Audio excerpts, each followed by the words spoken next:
Alrighty, welcome everyone to another exciting edition of American Studies 395. And here today we continue our look at social movements in California after World War II and the post-World War II period. Last week we talked about the place of California in the modern civil rights movements, the efforts of African Americans, Latinos, Asian Americans in creating a more equitable California and nation in the post-World War II period. Here today we turn our attention to another key social movement that comes out of the post-World War II period that also can be seen as having an epicenter here within California. Not only was California a hotbed of civil rights, in many ways in the vanguard of civil rights change in the way that we described last week, California in this exact same period, in the post-World War II period of the 1950s, 1960s, 1970s, was also the epicenter of another key social movement that will so transform American history in the late 20th century, the modern conservative movement.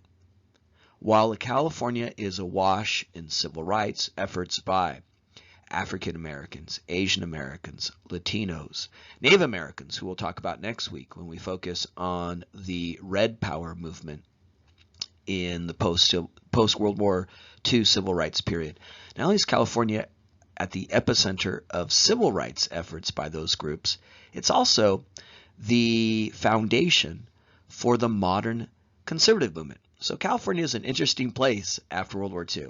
In one way, it's this hotbed of civil rights, this progressive movement designed to create a more just, equitable California and nation, reverse decades, centuries really, of discrimination against various racial minorities. But it's also simultaneously the home of what is arguably a backlash against civil rights, the modern conservative movement. After World War II, what is initially driving the conservative turn, particularly within the Republican Party, is a fierce anti-communist stance. The Republican Party of the 1920s and 1930s, prior to World War II, was an isolationist party. It was a party that argued that the problems around the globe are not our problems, that we've got two big bitchin' oceans to protect us, and so we don't need to worry about the rise of Hitler in Europe or the bellicosity of Imperial Japan. Let's focus on the United States. Let's remain isolated. Well, that way of thinking proved to be folly on December 7th, 1941, when the Japanese attacked the American Pacific Fleet at Pearl Harbor. Pearl Harbor demonstrated the hazards of an isolationist point of view, pretending that the problems around the world could not come to the homeland. And so after World War II, the Republican Party tried to divest itself of its isolationist past and reimagine itself as now a much more aggressive interventionist party when it comes to, after World War II, the threat of communism around the globe. After World War II, two nations involved in that conflict become more powerful, the United States and the Soviet Union. And for the next 50 years, those two nations would be locked in a great rivalry. That's known as the Cold War. And the Republican Party, during the Cold War, attempted to restylize itself as an aggressive interventionist party, divest itself of its recent isolationist past by trying to take the most hawkish and aggressive stance towards communism. So the Republican Party cleaves in a conservative direction after World War II, largely through this anti-communist stance. That would be the initial conservative turn within the Republican Party. Now, by the 1960s and 1970s, it folds into the conservative agenda, cultural conservatism, suspicion about feminism, gay rights, the counterculture, civil rights, fueled by evangelical Christianity, as we read about in the Ariano book, the rise of Robert Schuller and other key figures. Also, in the 1960s and 1970s, fiscal conservatives would join this movement, those who argued for less government, less regulation. But initially, the base, the core, the beginnings of the modern conservative movement centered on this anti-communist stance. And that was particularly vibrant here in California. California was part of this intense scurrilous search for communism within the United States, this menacing threat of communism, in what's known as the Red Scare. In the late 40s and 1950s, as part of this intense anti-communist stance within American society and politics, there was this belief that communism could come to our shores, that communism was this international menace that could creep within American institutions. And here in California, that led to a search for potential communists within California institutions, and in particular, California institutions of influence like Hollywood. In 1947, HUAC, the House Un-American Activities Committee, a committee within the U.S. House of Representatives, would launch a crusade against Hollywood, targeting Hollywood, convinced that that institution of influence, one that again we've charted in this class, that develops within California in the early 20th century, was rife with communists. And so a number of key figures in Hollywood were subpoenaed to give testimony in front of HUAC, the House Un-American Activities Committee, in which they were subject to a number of questions about whether or not they were communists, whether or not they knew there were communists within Hollywood. A number of those who were subpoenaed named names, and those names went on a blacklist. They said, we know some communists within Hollywood, and here are their names. Writers, directors, actors who were identified as communist, and the studios refused to hire them.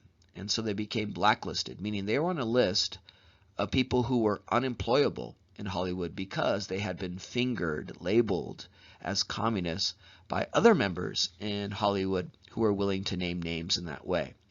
Many of those who provided these names were studio heads like Jack Warner, the head of Warner Brothers, Louis B. Mayer, the head of MGM, but also actors like Gary Cooper and Ronald Reagan were willing to reveal the names of people who they believed harbored communist sympathies. So one key element of the anti-communist politics of the post-World War II period, the late 40s and 1950s, was this effort to search Hollywood for communists. This Red Scare hysteria that there were communists within that key institution of authority and influence. One thing that blacklisting reveals is, again, the acknowledgement of the power of Hollywood. We talked about that earlier with the Hays Code, the way in which there was this acknowledgement that movies have an influence, that we are, to a large extent, a movie-made nation. So the blacklisting that took place was a way of acknowledging that Hollywood molds and shapes popular opinion, that what takes place in the backlots of Southern California, the film industry, ultimately comes to shape ideology. And we got to make sure that the people, the architects of those films of great influence, are good patriotic Americans. So we're going to look to Hollywood, and we're going to purge Hollywood of anyone who might be harboring communist sympathies. The other thing, of course, this reveals is that California, because of Hollywood, because of the entertainment industry rooted here, was a key place of anti-communist expressions, a key figure in this Red Scare, the scurrilous search for non-compliers, non-conformists in the post-World War II period, and that became a key part of the conservative turn within the Republican Party and within California in the same period. Our old friend Walt Disney, who we talked about in a lecture just before the midterm, who made his own conservative turn, whose films and park created in the post-World War II period so represent conservative values in America. Walt Disney, the architect of Disneyland, the head of a studio that was making films like Dumbo and The Jungle Book and Tres Caballeros, that, as we talked about in a previous lecture, represent a very retrograde conservative point of view. He testified in front of HUAC and said that members of the Cartoonists Guild, the union that represents cartoonists who are making cartoons for the Walt Disney Corporation, were secret commies. And they were trying to use Mickey Mouse as a way to get right to children and convince children of un-American attitudes and to be more sympathetic to communism.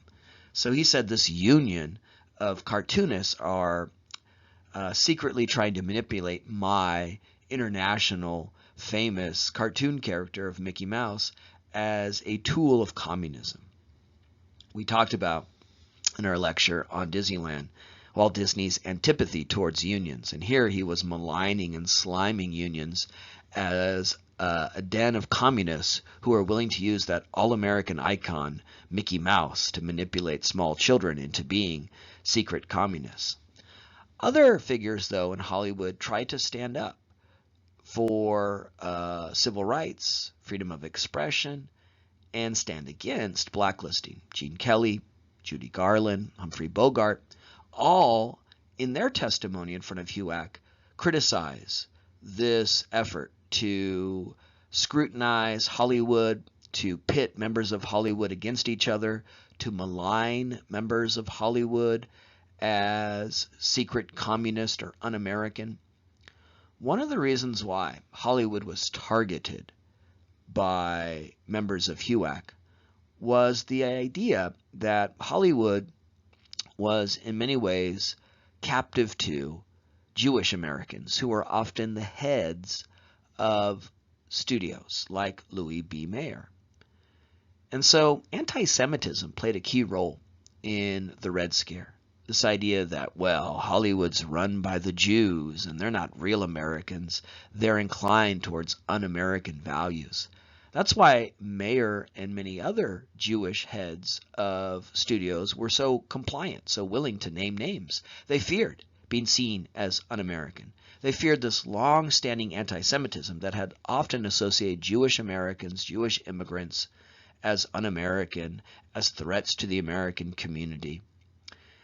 Well, because of that prejudice at the heart of HUAC and a lot of the scrutiny of Hollywood, Gene Kelly, Garland, Bogart, and others stood up against that anti-Semitism and the overall temper of the Red Scare that seemed to target Hollywood and malign this community of people, often religious minorities, as un-American, as threats to the American Republic. So not every member of Hollywood was compliant in the way that Mayer and Cooper and Reagan proved to be.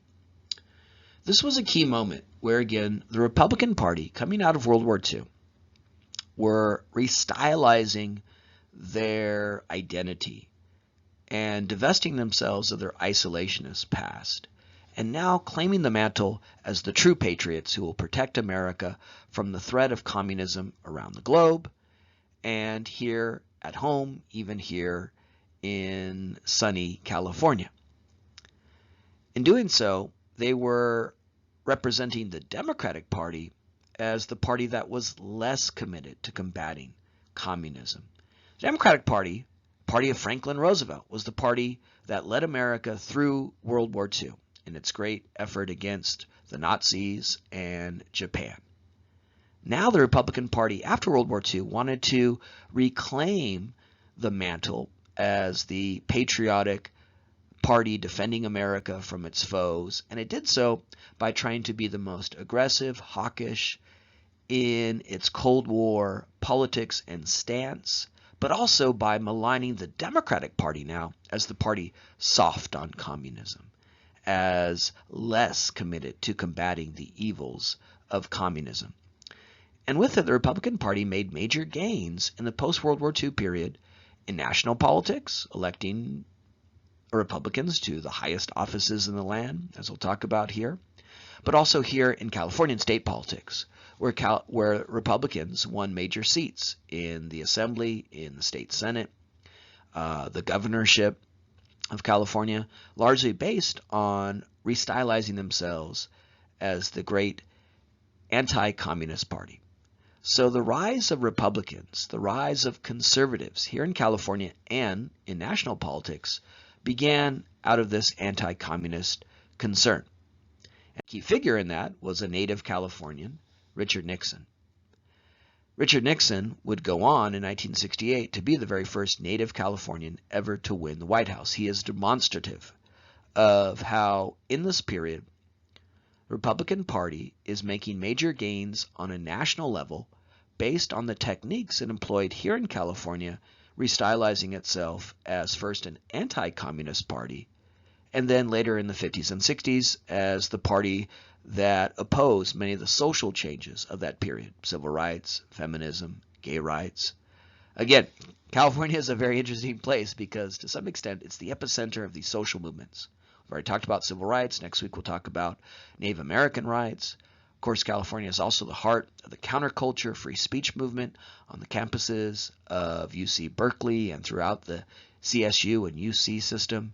California is the heart of the counterculture with the Haight-Ashbury district in San Francisco, the Summer of Love concert in 1967, Los Angeles, a hotbed of the hippie movement, the counterculture, the Doors, and the new sound coming out of Los Angeles in the late 60s. When you think of the 60s, when you think of the counterculture, civil rights, feminism, the anti-Vietnam movement, California is right there at the heart of it. But California is also, in the same period, the state that gives you Richard Nixon and the modern conservative movement. So Richard Nixon is very demonstrative of the prominence of conservatism in California at the same time, the post-World War II period, and the way in which that California conservatism is coming to dominate national politics. Yes, it's one more time that theme that we see throughout this class, that what happens in California comes to influence the whole of the nation. Richard Nixon is demonstrative of that. He was born in Yorba Linda, not too far from Cal State Fullerton, in 1913. He came of age in Orange County in the early 20th century. His family owned a grocery store in Whittier. He graduated from Whittier College. He served in World War II, and then after World War II came back and ran for the U.S. House of Representatives seat from Yorba Linda here in Orange County, and won in 1946, and tapped into this moment where the Republican Party was trying to establish itself as the most aggressive in regards to combating communism, not just around the globe, but here within the United States, here within California. So Nixon really rose to prominence based on this growing anti-communist sentiment within California and his ability to tap into that and rocket from obscurity, from his place in Orange County and as a representative in the U.S. House from Orange County, to national prominence as one of the most intense, fervent combaters, challengers to what he saw as the communist menace. So Nixon becomes a member of HUAC, the House Un-American Activities Committee, that was subpoenaing people from Hollywood and exposing what they saw as the communist menace. As member of HUAC, Nixon's greatest rise to prominence came in his campaign against Alger Hiss. Alger Hiss was the valedictorian of Harvard Law School. He was a prominent intellectual and lawyer. He also was a Democrat who had served in the State Department during the Truman administration, the Democrat Harry Truman, who became president when Roosevelt dies in office in 1945. President Truman, is the president who presides over the latter stage of World War II and the early stage of the Cold War, and has served as a Democrat in the State Department. Nixon discovers that Hiss, this prominent Democrat, had a number of associations with communist groups within America in the 1930s, before World War II. Hiss had attended a number of meetings, had created a number of alliances with radical groups, many of them communist in their orientation, in the 1930s. And Nixon seized on that as evidence that Hiss, and with it the larger Democratic Party, was sympathetic towards communism. And so he launched this campaign against Hiss, exposing him as the example par excellence of communists within the U.S. government, within the State Department, and within the Democratic Party. And his successful campaign against Hiss, exposing Hiss as a communist sympathizer, would make Richard Nixon the rising star of the Republican Party, who represented what the Republican Party was really committed to in this period, an anti-communist crusade. So this is what rockets Richard Nixon out of obscurity as a Orange County congressman to this rising star within the Republican Party at a time in which the Republican Party is very avid in establishing itself in this vein, in this model, as the anti-communist party that will save America from the communist menace. Nixon was representative of how the Republican Party wanted to imagine itself, very also demonstrative of how the conservative movement of this period is really being fueled by anti-communist politics. Successful in his effort against Hiss, now a household name around the nation, Richard Nixon would now aspire to the U.S. Senate. So in 1950, he ran for the U.S. Senate, seeking to no longer be a representative from Orange County, but to be the Senator of California in the U.S. Senate on a federal level in the federal legislature. And he ran against a woman, Helen Douglas. And he used a number of tactics in that campaign that would later earn him the moniker Tricky Dick. Richard Nixon is often associated with a political style that sought to malign and disparage the character of his opponents, attack them not just for their ideas, but who they are, their very identity, and often use very shady means to do so, hence the name Tricky Dick. He first earned that term in the campaign against Douglas, where he basically openly said she's a communist, that she votes the Communist Party line, that she marches in step with the demands of the Soviet government, the Kremlin. She's not a real American. She's not a real Californian. She's not one of us. Part of this was to associate her husband with communist sympathy. Now, Helen Douglas's husband was a Jewish American. And I noted earlier that one of the factors in HUAC, the Red Scare, the targeting of Hollywood, anti-Semitism, this way in which Jewish Americans had for a long time been associated with being outside America, not one of us, a threat to America. In the anti-communist politics that begins really after the Russian Revolution in 1917, well before the 1950s, there was this idea that religious minorities, particularly immigrants from Southern and Eastern Europe, aren't real Americans, and their religiosity, particularly as either Catholics or Jews, was part of that status as not being fully American. So Nixon and his surrogates and supporters launched this slime campaign against Douglas, associating her with communism and implying that her husband, because he's Jewish American, was also sympathetic to communism. These are the tactics of Tricky Dick. These are the tactics of personal destruction and maligning, attacking your opponent not based on his or her ideas, but again, their identity. And so Nixon would prevail in this effort, win the U.S. Senate seat, largely because of these Tricky Dick tactics that he would later continue in his efforts on a national level as vice president and later president of the United States. Of course, a lot of this would later lead to the scandals of Watergate and the forced resignation of Nixon. But prior to that, he had proven to be very successful in using these efforts.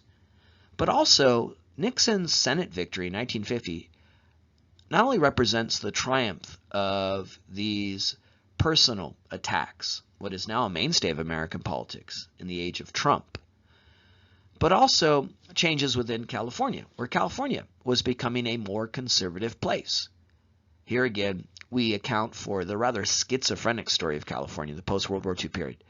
Yes, California is an epicenter of civil rights. It will soon be an epicenter of the counterculture, an epicenter of so many of the social changes of the post-World War II period. But it's also this very conservative place of Disneyland, of white flight, of suburbanization.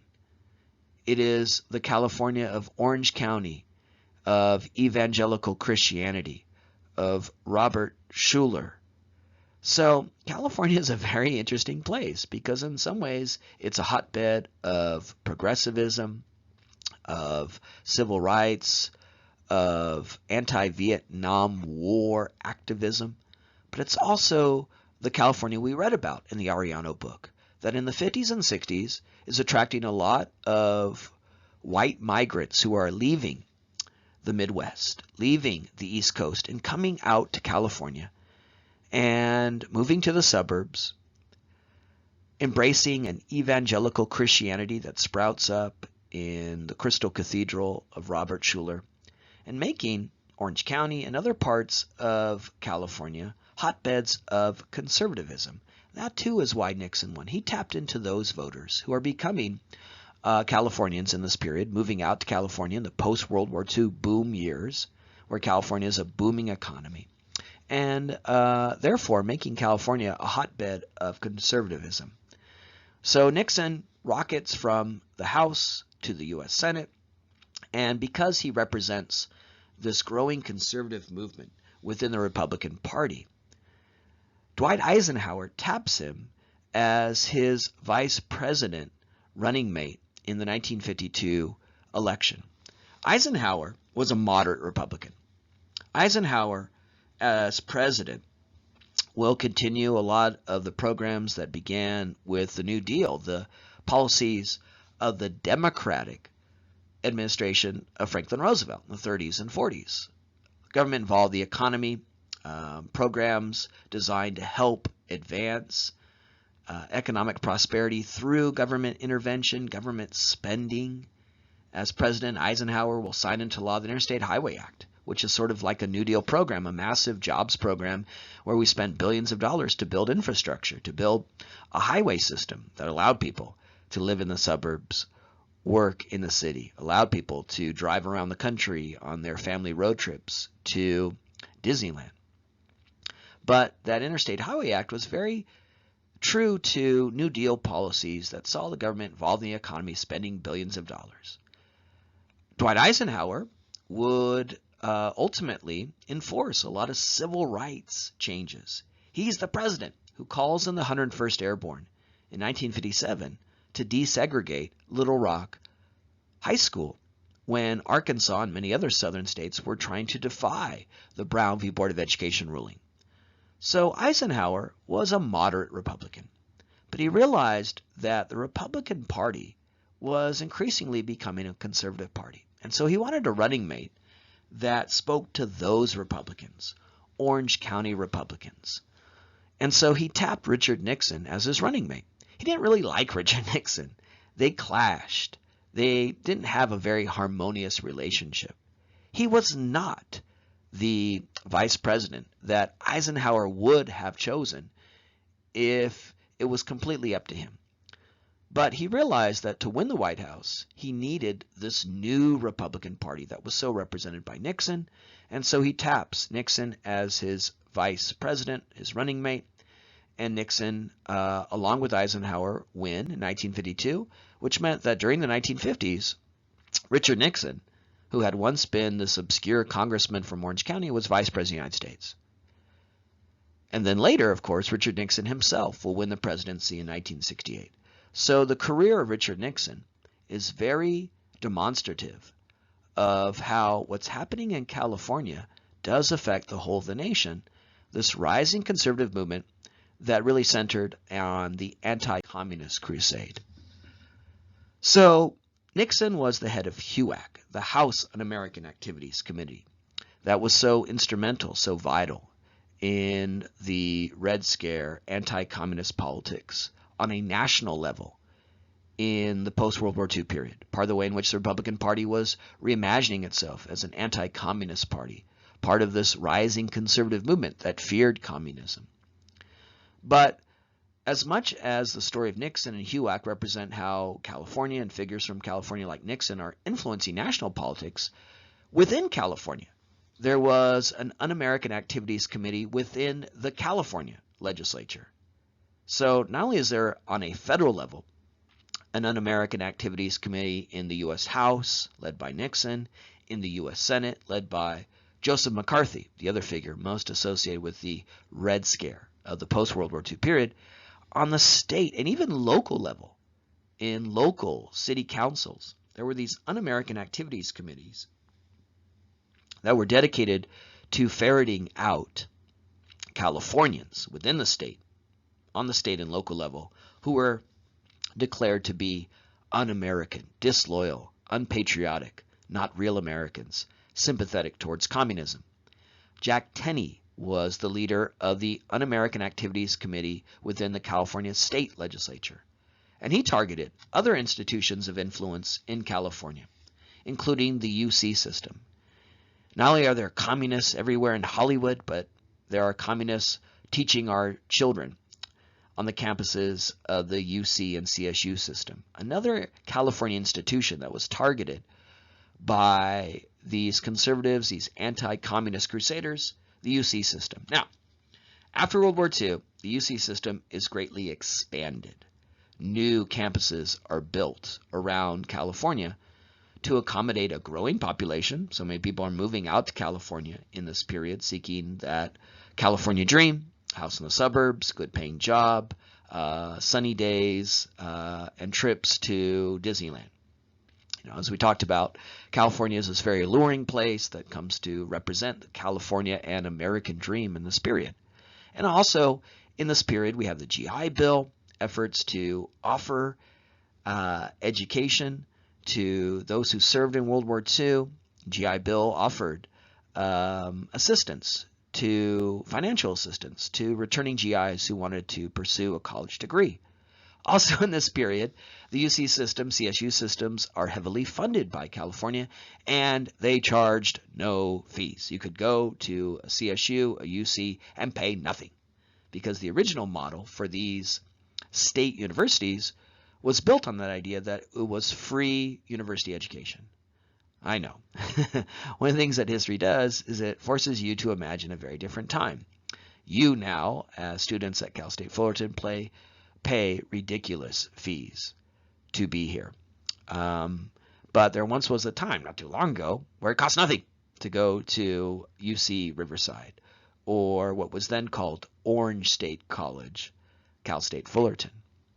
So the UC and CSU systems are greatly expanding in this period because there's this large influx of undergrads coming to these campuses because it was free to go, because the GI Bill was helping returning GIs with tuition assistance, but also other financial aid that allowed them to pursue a bachelor's degree, because California is growing in population.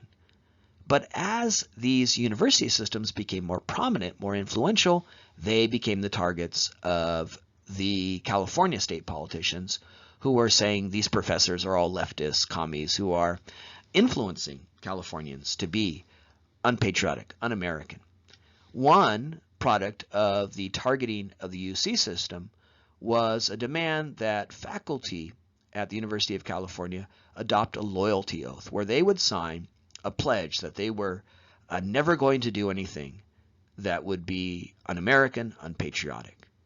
And the faculty at the UC interpreted this as a great threat to free expression, where now they're going to be under scrutiny. What can and can they not say in their lectures, in the books they assign?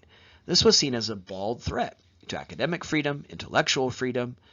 This seemed to make thoughtful, educated, intellectual people whose job was to educate others, make them captive to politicians who wanted them to say things in line with their political values.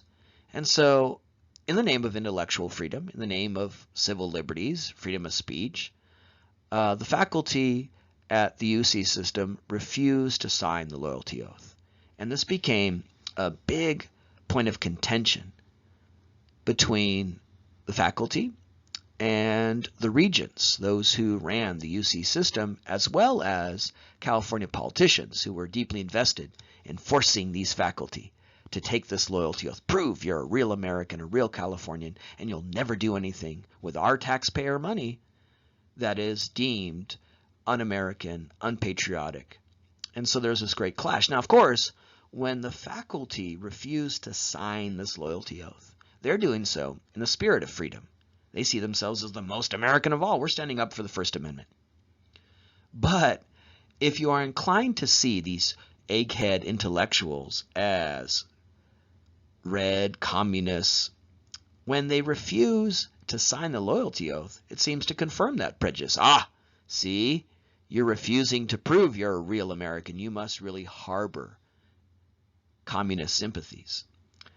The regent said if they don't sign this loyalty oath, well, it's a win for the Soviet Union. Flags will fly at the Kremlin, the head of the seat of government in the Soviet Union, in Moscow, the Kremlin being the representative of the government of the Soviet Union. That this would be a great victory, that again, this was a way of associating the professor standing up for free speech with America's enemies, the Soviet Union. In August of 1950, 32 professors were fired from their tenured jobs at the UC because they refused to sign a loyalty oath. And so they were removed, and most of them never taught again. They lost their pensions, they lost their standing, they lost their professorships. There's this myth that if you're a tenured professor, you can never be fired. It's just not true. It happens today. It's happened on this campus recently. And it's happened throughout the history of the UC and CSU campuses. And in the anti-communist Red Scare era of the 1950s, so many professors were fired, not because they were communist, but because they stood up in the name of freedom of speech, intellectual freedom, and the right not to be captive to the political whims of a conservative political order, conservative politicians who demanded that professors cleave towards their political inclinations. In 1950, the California State Legislature passed the Levering Act, which required all state employees, not just those at the UC and CSU systems, but all state employees must take a loyalty oath. If you want to work for the state of California, you better prove that you're a real Californian, a real American. So this represents how the California State Legislature was this hotbed of conservative anti-communist politicians who passed this law, imposing this demand on all state employees. Now, loyalty oaths are weird because they're predicated on this idea, well, you're going to prove you're loyal by signing this oath or taking this oath. Well, if you really were a communist, wouldn't you just take the oath anyways, right? You're going to say, oh, you got me, I'm a communist, I can't do this, right? If you really are a communist and you're dedicated to infiltrating institutions of authority and overthrowing the American government and destroying the American way of life, a loyalty oath isn't going to stop you, right? If you're really committed to that, you're just going to go along with it, sign the oath, and then use your position to advance your communist agenda.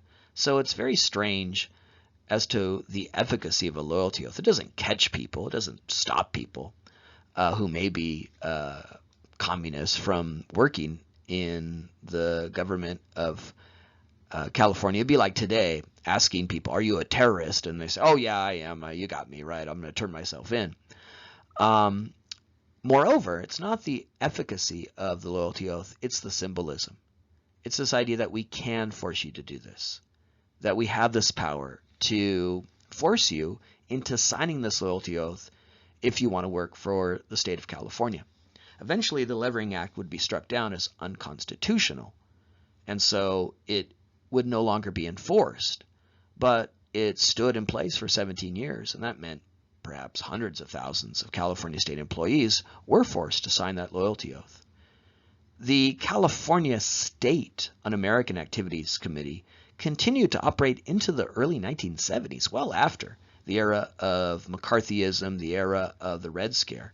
Very clear evidence that California, in its state politics, not just in the ways in which Californians like Nixon come to influence national politics and its state politics was deeply committed to this anti-communist effort.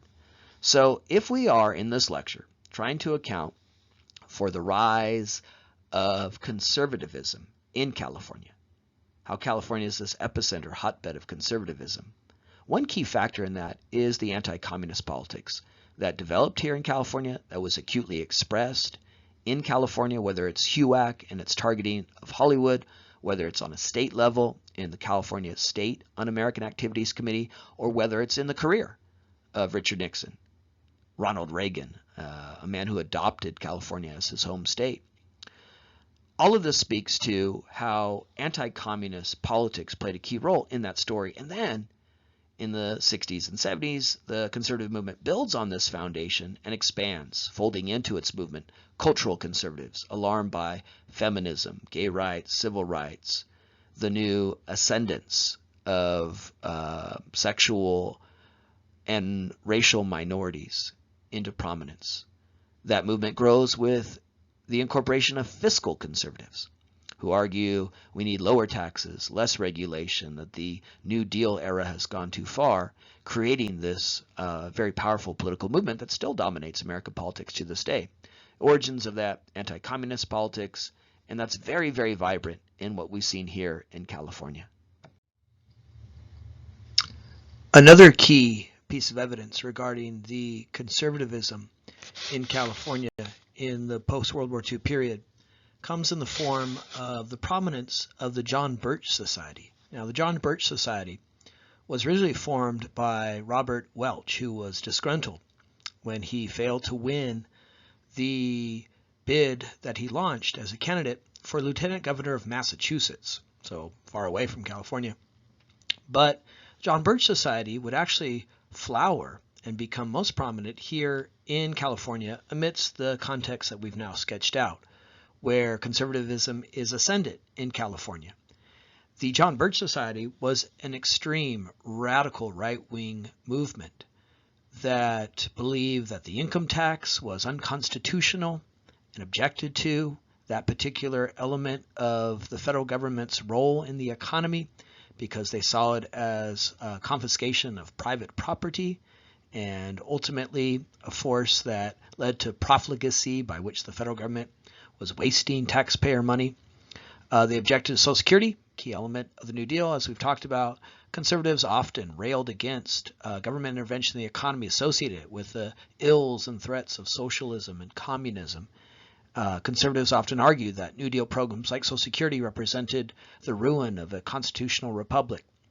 But the John Birch Society was also very conspiratorial and thought that international interests were undermining the United States. And so they're very critical of institutions like the United Nations, which the United States helped to form after World War II.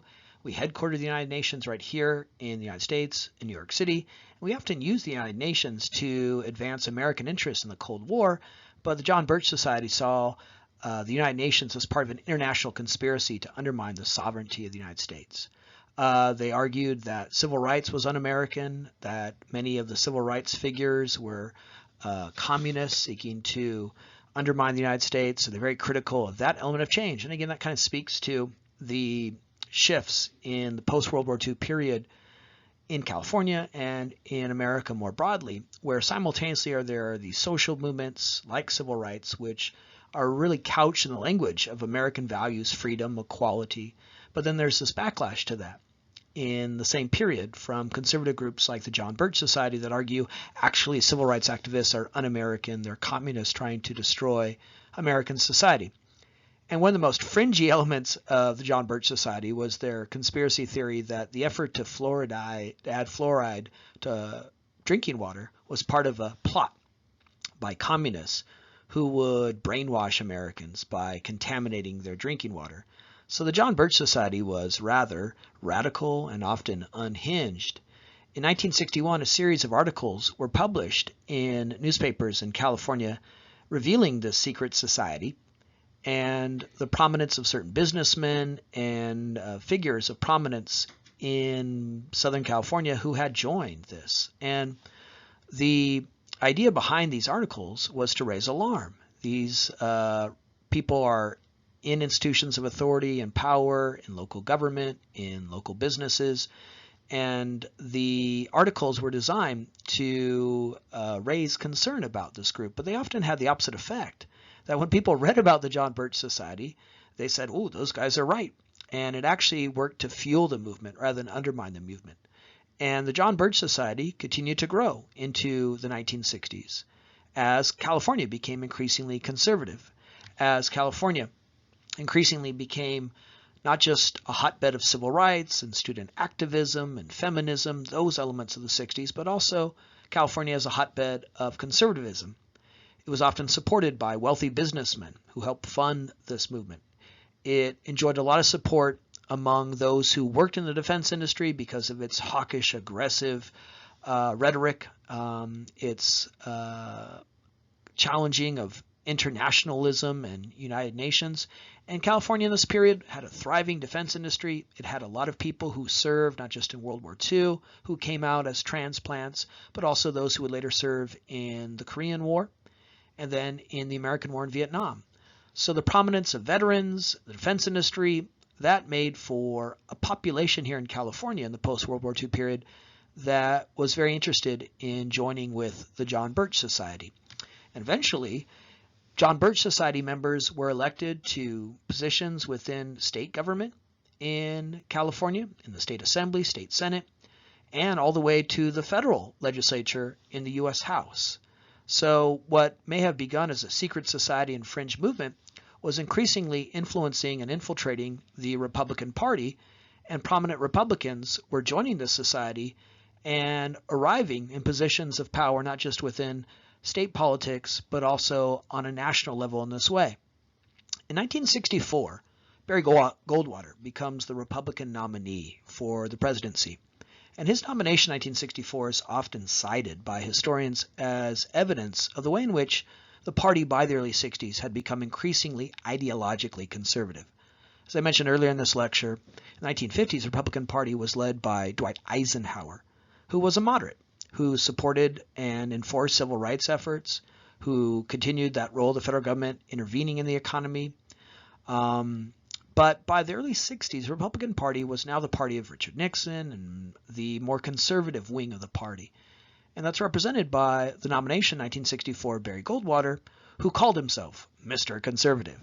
He was seen as the example par excellence of the conservative wing of this party, and the grassroots effort to secure the nomination for Goldwater, to make sure the party nominated a true ideological conservative, not a moderate, was really advanced here in Southern California by conservatives in Orange County, as well as throughout the Southwest, who really lobbied for Goldwater to be the nominee. And also, John Birch Society rallied around Goldwater because as a candidate in 1964, he promised to abolish Social Security, to abolish the graduated income tax where rich people paid a higher percentage than the poor, and he really advanced their hawkish, aggressive, militaristic point of view regarding American foreign policy. And so the ascendance of Goldwater was in part a product of the great influence of the John Birch Society within Southern California. Good evidence of, again, the conservative turn within the Republican Party, and a conservative turn that is most vibrant and present here within Southern California. Here's some visual evidence to complement what we said earlier about the John Birch Society. Here are some of the flyers that they distributed as part of their effort to persuade people, not only of their viewpoint, but of course to join the movement. On the left, you see their idea of the UN as this force that's designed to undermine the United States. Great Society, Surf Yourself was a reference to the efforts in the 1960s of President Lyndon Johnson, who defeats Goldwater in 64 and wins the presidency. As a liberal Democrat, the president, Lyndon Johnson, who defeats Goldwater, launched a series of anti-poverty programs. He also helped create Medicare to offer Medicare medicine and health care to the elderly. These programs, anti-poverty programs, Head Start is also something that Johnson created. Medicare were known as his Great Society programs. And you can see in this rhetoric here, the John Birch Society, that that's what's going to make you a slave, a serf, a dependent, because This program was part of the effort, a totalitarian type effort to deny people freedom and reduce them to serfs in that way. So you see that aspect of their rhetoric, their anti-UN rhetoric, register communists, not firearms. So they were very intensely anti-communist, or whatever they saw as smacking of communism, and very pro-gun. On the right is a pamphlet produced by the John Birch Society in which they were arguing that the President of the United States, John Kennedy, elected in 1960, who defeated Richard Nixon in that presidential election, was treasonous and a toady, a puppet of the UN. Now, one of the things that plagued Kennedy when he ran for president in 1960 was he was a Catholic, and he is our first and still only Catholic president. And when he ran in 1960, a lot of anti-Catholic sentiment flared, where there was all this rhetoric that he won't be loyal to the U.S., he'll be loyal to the Pope, that he'll take instructions from the Pope, that there would be a tunnel between the White House and the Vatican by which Kennedy would get his instructions about how to govern. So a lot of anti-Catholic sentiment flared in the election of 1960. As we talked about earlier, his opponent, Richard Nixon, was not shy about using such tactics like he had with Helen Douglas. And the John Birch Society certainly was willing to traffic in such slurs. And so a man who was a World War II hero, John Kennedy, in his efforts aboard the PT-109, the gunboat that he led that was sunk, and he survived, a man who bore the physical scars of his efforts in World War II, would be seen as treasonous and un-American by the John Birch Society, this rabid conservative group who thought they knew who was the real Americans.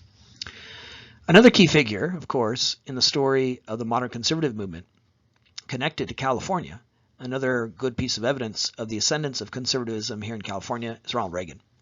Ronald Reagan, like Walt Disney, makes a very conservative turn after World War II, after prior being a New Deal Democrat and the head of a labor union.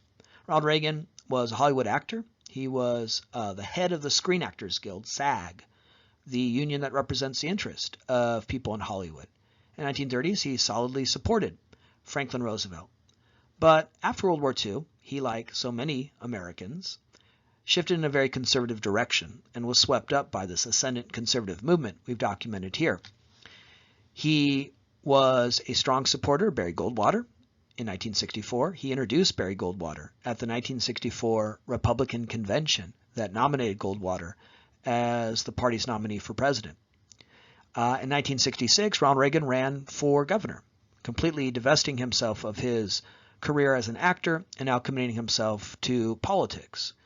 And he ran with a very conservative agenda and message. He wanted to counter the free speech movement, the anti-war movement that he saw developing on college campuses here in California. He opposed the Rumford Act and supported its repeal in Prop 14, something we talked about last week in civil rights. Remember, the Rumford Act was a law that would forbid racial discrimination in housing. And Reagan said that law should be overturned because it was an unfair imposition on homeowners. So he took this very anti-civil rights stance as a candidate for governor in 1966.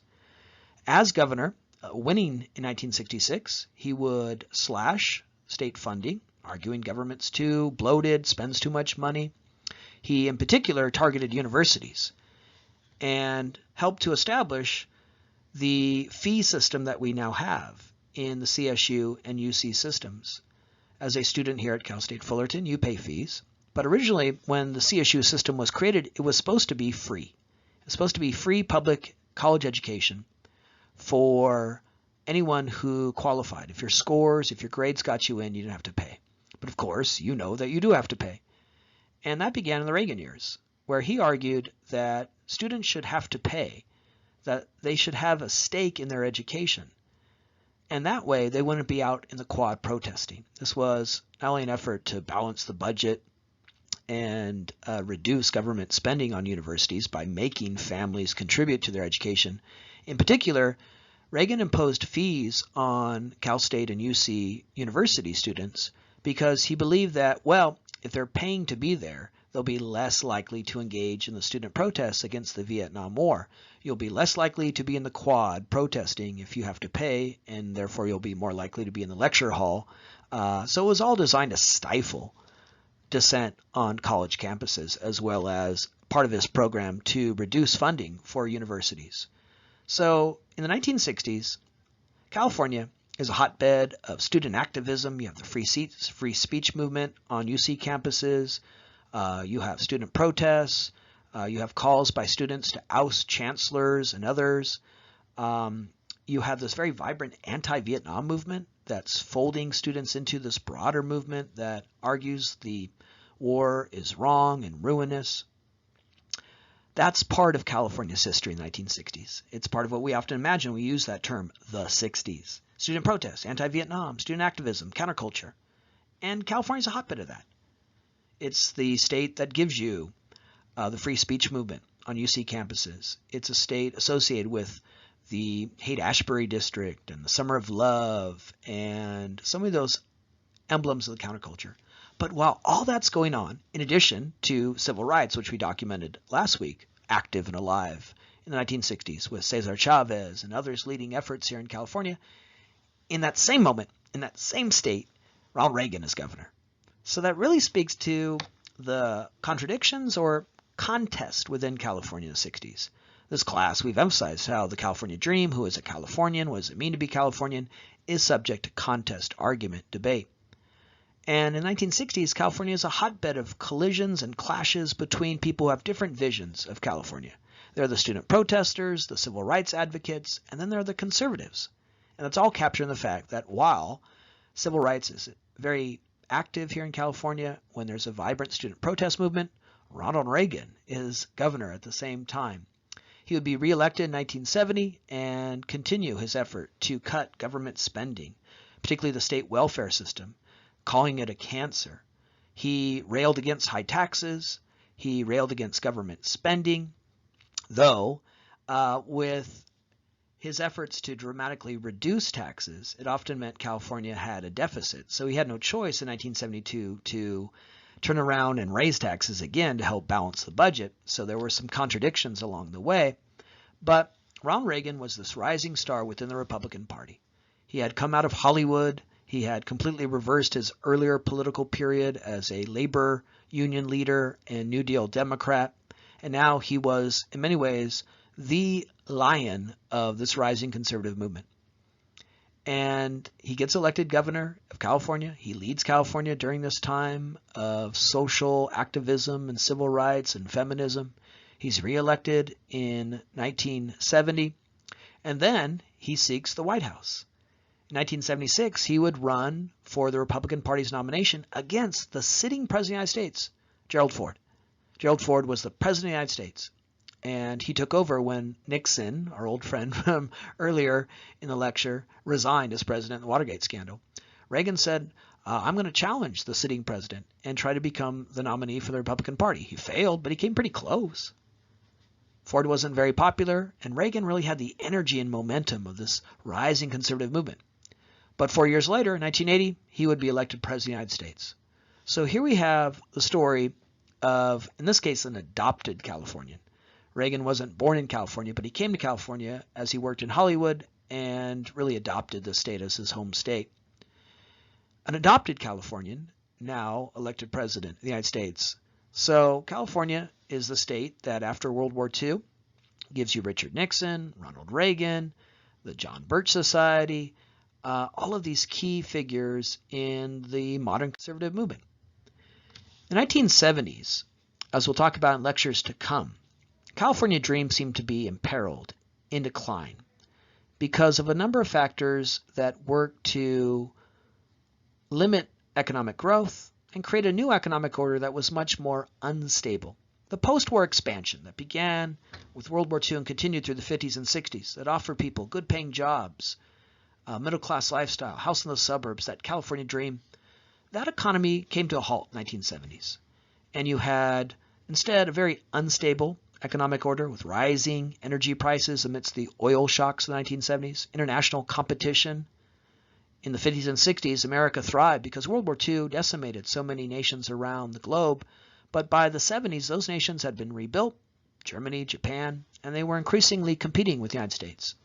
And so the middle-class families here in California in the 1970s were feeling increasingly squeezed with declining real income adjusted for inflation and rising energy prices. And as a result, they gravitated to conservative arguments for lowering taxes.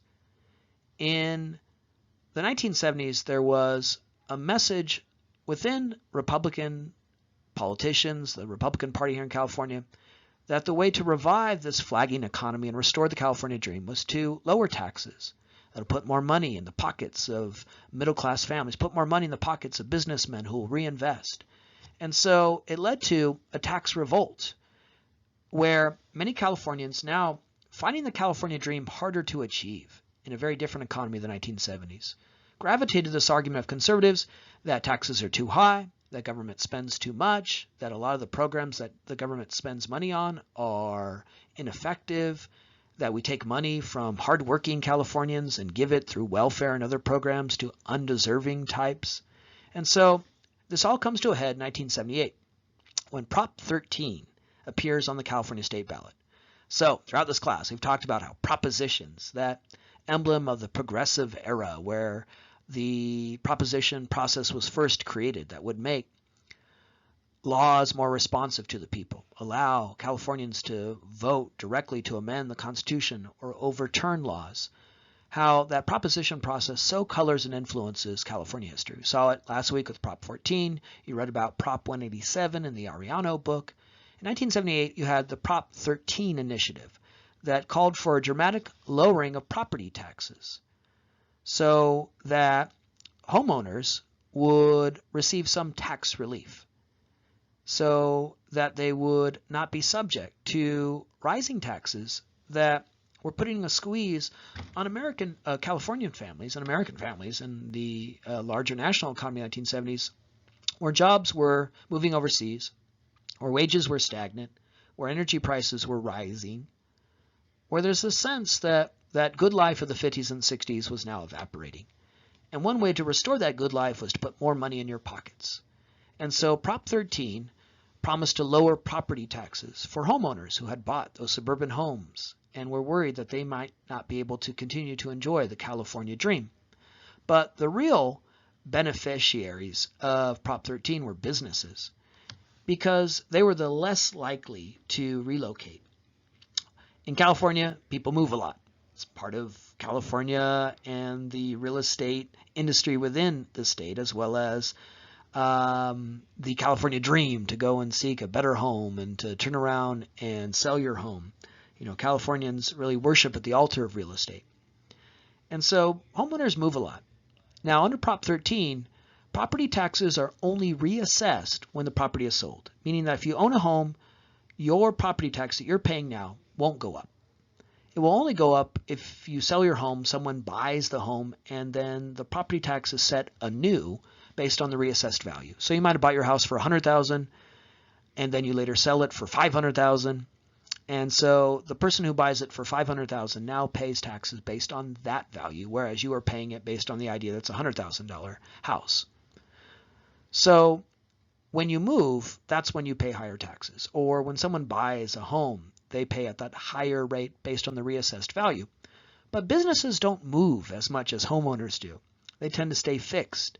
And so the real beneficiaries of Prop 13 have been businesses that don't have to pay rising property taxes based on the greater value of their property, so that they're still paying property taxes based on the value of their property they may have bought decades ago. Prop 13 was very popular. It passed with 65% of the vote. Propositions that we examine in this class are intriguing and revealing because they represent the mood of Californians at different moments. When California's 1990s passed Prop 187, it's part of an anti-immigrant sentiment that you encountered in the Arellano book, and we'll talk more about later in the class. When Prop 14 passed, it represented the sentiment of white homeowners who did not want to end racial segregation in housing. And Prop 13 passed because Californians in 1978 felt that they were being squeezed, that taxes were too high, They gravitated to a conservative movement that since the 50s had placed anti-tax rhetoric as central to their agenda. They supported the proposition because they felt taxpayer money is being spent on ineffective programs like welfare, that there was this bloated bureaucracy in Sacramento that benefited from high tax rates. So Prop 13 passed because of all these factors, both in the economy, but also because of the prominence of the conservative movement. Now, Prop 13 has led to declining revenues for the state because when you slash property taxes, less money comes in. And the primary beneficiaries of that have been large landowners, businesses, who don't pay higher taxes as they stay in a location. They don't move like homeowners do, and so they're paying at a much lower rate. And that's what's led to many deficits in the late 20th century within California's budgets. This massive decrease in property taxes meant that there was less revenue coming in to the state of California. As I mentioned, the real beneficiaries of this are the big landowners. Standard Oil, which owns a great deal of land in California in the 1970s, saved $47 million when this went into effect. But homeowners don't get those same benefits because they're the ones more likely to move to seek better homes, better neighborhoods, better jobs. California really embraces that idea of mobility, that people move a lot, that they tap into the equity in their home, sell their home. And so when you sell your home, then you're facing these tax increases that come with reassessing the value of that home. But businesses don't tend to move as much. They tend to be fixed and hold on to their property. And then they lock in these much lower tax rates. And when less money comes into the state, well, it only makes the economic problems in California worse because there's less money for education, less money for infrastructure. The roads crumble, fees go up at the CSU and UC campuses. After Prop 13, California fell to 49th in spending on roads and highways. Now, after World War II, the highway system built here in California in the 50s was the pride of the state. It was often celebrated as so modern, so advanced. It allowed people to jet across the city. It allowed you to live that California dream where you work in the city and live in the suburbs. But with Prop 13, there was less money to maintain that system, and it eroded. There was less money for public education, the main thing that the government spends its money on, not welfare. The main thing that the state of California spends its money on is K through 12 education, and then secondarily, education on the college and university level. And with less money coming in, it meant less money for those institutions. So though this was often coming out of a time of economic strife, the difficult economy of the 1970s with rising inflation, rising energy prices, international competition, deindustrialization, factories moving, laying off their workforce. That was one of the reasons why Prop 13 passed, because people said, well, if my taxes are lower, I'll have more money, and I could deal with this difficult economy better, stretch my budget some. But when we lowered the tax rate, it meant there was less money to invest in the things that allow for economic growth, infrastructure, education. So it was really cutting off our nose to spite our face. In the late 20th century, California would go from having annual surpluses, where every year prior to Prop 13, the state of California brought in more money than it spent, to what has now become the rule, chronic deficits, where we bring in less money than we need to fund key parts of the government, including K through 12 education and the university system. So the contemporary California that seems to be struggling every year to balance the budget is a product of Prop 13. The current California, where we have ever-increasing fees at Cal State and UC systems, as a product of Prop 13. The current California dilemmas that we face in trying to fund social services comes from what happened in the 1970s, this key element of the rise of the modern conservative movement, the passage of Prop 13, which still is on the books today. Now, there are a lot of efforts here in the early 21st century to reverse Prop 13. You'll see that on the ballot in 2020. in particular an effort to now apply it to businesses, the group that has really benefited from Prop 13, and try to force them to pay tax rates more in line with the property value of the land that they occupy. So we have identified the problems that have come with Prop 13, and now there's this sort of anti-Prop 13 effort, but it remains in force, and it helps explain why California seems to struggle every year to come up with adequate funding to balance the budget, fund obligations, and why you, students here at this university, always seem to face ever escalating fees for what was once, when the Cal State system was first created, a free public university to all. So here in this lecture, we've learned about another cardinal development in late 20th century California history that develops right alongside at the exact same time as civil rights, our focus last week. The ways in which California is also in the epicenter of a big trend, a big change in the history of the United States in the 20th century, the birth of the modern conservative movement. Now, when we think of California today, we often think of a blue state, left coast, den of liberals, right? But that's a very recent development. For most of our history in the 20th century, we've been a hotbed of conservatism. We saw that in the progressive era, in many of the conservative elements, reactionary elements within California in that period. We don't go socialist in the 1930s. The racism and race riots that so marred the early 20th century. So we haven't been a bastion of progressive thought in the early 20th century, and in the late 20th century, there's this ascendant conservative movement. Up until very recently, we were a red state. We elected Republican governors until very recently. Arnold Schwarzenegger, the most recent one. This is a state that gives you Richard Nixon.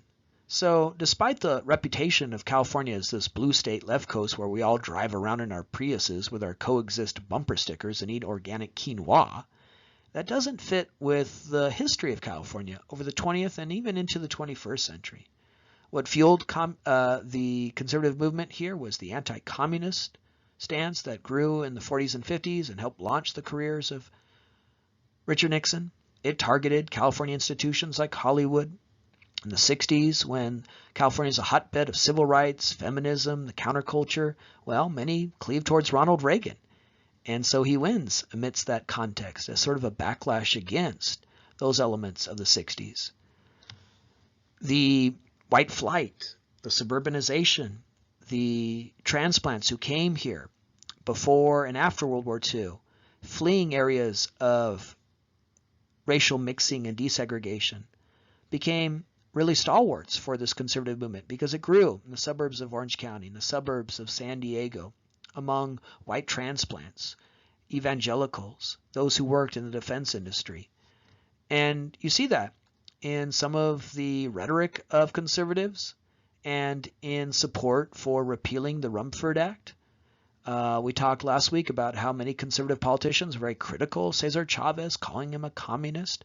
So amidst the civil rights crusades in California, conservatism was sort of a counter to that. We've seen how California was prominent with so many key figures in the Republican movement, Nixon, Reagan, Republican governors in the 80s, 90s, Pete Wilson, Duke Majan, finally Arnold Schwarzenegger, very recently governor. So much for being this bastion of liberal sentiment. That's a very recent development. Us being a blue state and imagined as such, because well into the late early 21st century, we were led by Republican governors. California was a hotbed of cultural conservatism, contrary to that image of liberal, libertine, Hollywood, kind of the images that you often hear from conservatives who denounce California as this hotbed of radicalism and free love and liberal values. This is a state where evangelicals like Robert Schuller, Saddleback, all those elements we saw in the Ariano book were so prominent. So as much as we might imagine California as this place of hippies and free love in the 60s and 70s, and environmentalists and liberals and Birkenstock-wearing hippies today, it has also been this place where conservatism has been so prominent. And it led to some key elements of the conservative movement: lower taxes, as you see in Prop 13, less government spending, here again we see how elements of California history, the modern conservative movement that develops here in California, comes to really set the tone, agenda, platform of the larger conservative movement that tends to be suspicious about civil rights efforts, that emphasizes cultural conservatism and the culture wars, family values, abortion, pornography in the late 20th century, and also argues for lower taxes, less regulation. Those were all elements of the conservative movement we saw here in California that so come to define the national movement. So here's again good evidence of what happened in California so influences the larger history of the United States in the 20th century.